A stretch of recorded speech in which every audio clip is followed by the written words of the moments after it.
Aloha, I'm Aja Eyre, and here's the Maui Pono Network update for the week of September 30th / the first week of October. Welcome, October. All right, I just have one main topic I want to talk about with you today, and that is the answer to this question. I'm not going to answer it for you. I just want you to ask yourself, is Tasha Kama, Council Member Tasha Kama, an enemy of affordable housing? Yes, she is the leader of the Housing and Land Use Committee. Yes, she always touts affordable housing. But faced with the public outcry and call for rent stabilization, not rent control, rent stabilization, Tasha Kama was presented with presentations, data, facts, support for this, and honestly, a well-coordinated public outcry for rent stabilization. And here's what she had to say about it. I'm going to play a clip for you here. At the last meeting, I was asked about legislation on this matter, and since our last meeting, I have been contacted by members of the development industry. Even the consideration of this topic has had a chilling effect on those in the private sector who fund affordable housing rental projects, to the point that they are considering abandoning Maui for future housing projects. We need housing, and we cannot afford to scare off investors that create housing. But I would like to make it clear that at this time, I'm not entertaining any legislation that regulates rent, but I'm open to future incentive measures to moderate rent for those who are challenged to pay it in this very tight rental market. Okay, so you might be asking yourself right now, what does that even mean? You know, the last part of her comment, I don't really understand, but I do want to talk about this development industry that she brings up. So, is she an enemy of affordable housing?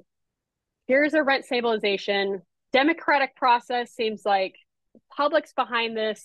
They want this addressed at the council level. That doesn't mean the council is going to vote for it, but at least it should have been brought to committee and to the council level, and legislation should have been proposed because that's what people have asked for. And I suspect that she was contacted by her campaign contributors, so people who are contributing to her campaign, and boom, no more meeting, no more entertainment of the rent stabilization.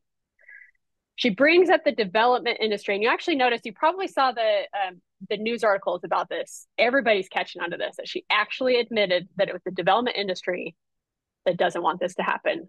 Now, if you're in the development industry, please contact me because I'd love to talk. But the three of you out there who are the development industry, I don't know why you get more say with our council member than the rest of the public. Now, whether or not you're for or against rent stabilization, come with me on this, because from a democratic process standpoint, this should have been brought forward. There is a lot of public support. It should have been brought forward. She is not representing the people. She is not showing aloha to the community. She is not showing aloha to our people. And every time she closes, she's like, oh, aloha to all you. But yet when push comes to shove, when that money that's pouring into her campaign calls and says, that meeting ends. That's really bothersome. Now, along those lines on the campaign contribution, and it is scary to say this stuff because things can happen when you go against these powerful people. So I'm doing this because I care about our community, but there are millions of dollars now in the SuperPACs that are funding some of these candidates. Now, if you're interested in what, who's being funded, go ahead and go on mauipononetwork.org. We've got the postcard there that tells you, it's got the report card, and you can get more information on this. But please pay attention, and this will start hitting the news next week. $7,700,000 for the two super PACs that are solely funded by the Hawaii Carpenters Union. Not against carpenters, married to one, descended from carpenters, but this union wields enormous amounts of power and use fear-mongering tactics to control our elections, and they spend millions of dollars. Now, this is a statewide super PAC, but all the other elections in the other counties are pretty much decided right now. There's a Democratic majority, but those state races are pretty much, we can guess that those are going to happen. Most of the council races are decided because of the primary system in the other counties. It's only here where we have these contested, competitive races, and that's where that money's coming. So your vote to them is worth thousands of dollars. That's what it is. It's thousands of dollars for your vote. If you are undecided, your vote's worth even more. It'd be nice to just pocket that money, right? Instead of them spending it on ads and radio advertisements and videos and all those things. So be an informed voter. Now, I'm kind of preaching to the choir because if you get this email and you're watching my video, you've probably already become aware of these things. So what can you do? You can talk to others. You can talk to your neighbors. You can send those texts out that we talked about a couple of weeks ago. You can share important things on social media, but it's really that face-to-face, voice-to-voice talk to people. Be like, don't just tell them what to do, but say, where do you get your information? How do you decide who you're voting for? Listen to them, find out how they're deciding those things, and then maybe ask questions according to that. Now, this all comes back to one more thing, and I hope that we get to talk about this a little bit more, and that is the Wailea 670 project. And you've probably heard about this as well. It's been in the news. And Maui Tomorrow is a foundation here on island that has really been fighting for this.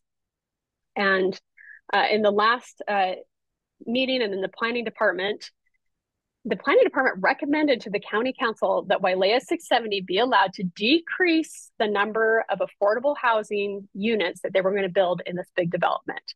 Now, Wailea 670 has been on the thoughts and minds and desks of county council members for many, many years. And there's actually written, recorded words from these council members saying, no, they need to stick to this higher number of affordable housing. No, they need to do this. And we're coming to this. And here comes the planning commission and recommends that they don't need to do that. And it's going to be coming to the county council. So I want you all to watch those council members. Who is going to hold to honesty and truth and really take responsibility for the decisions and the words that have been uttered by the county council in the past, including people that are on the council now? Are they going to uphold that? Are they going to stick to what has been asked of this developer and required of this developer? Or are they going to say, you know what? Maui doesn't have an affordable housing crisis right now, and high-scale, expensive development is what we want. Because if you hear them say, we're not going to uphold them to their agreement, that's what they're actually saying. So it's not just Tasha Kama who's potentially an enemy of affordable housing here on Maui.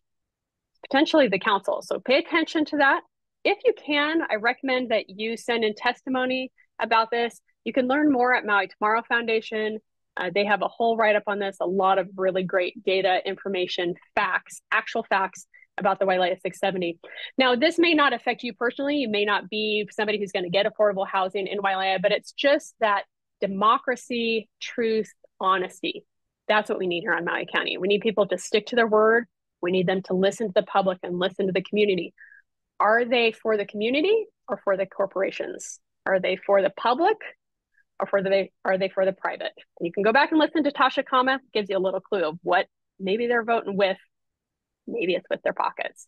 Anyway, I'm Aja Eyre, Maui Pono Network update. Please check us out on mauipononetwork.org, Facebook, Instagram, YouTube. YouTube's a great place to go. We've got lots of candidate interviews and information. Aloha.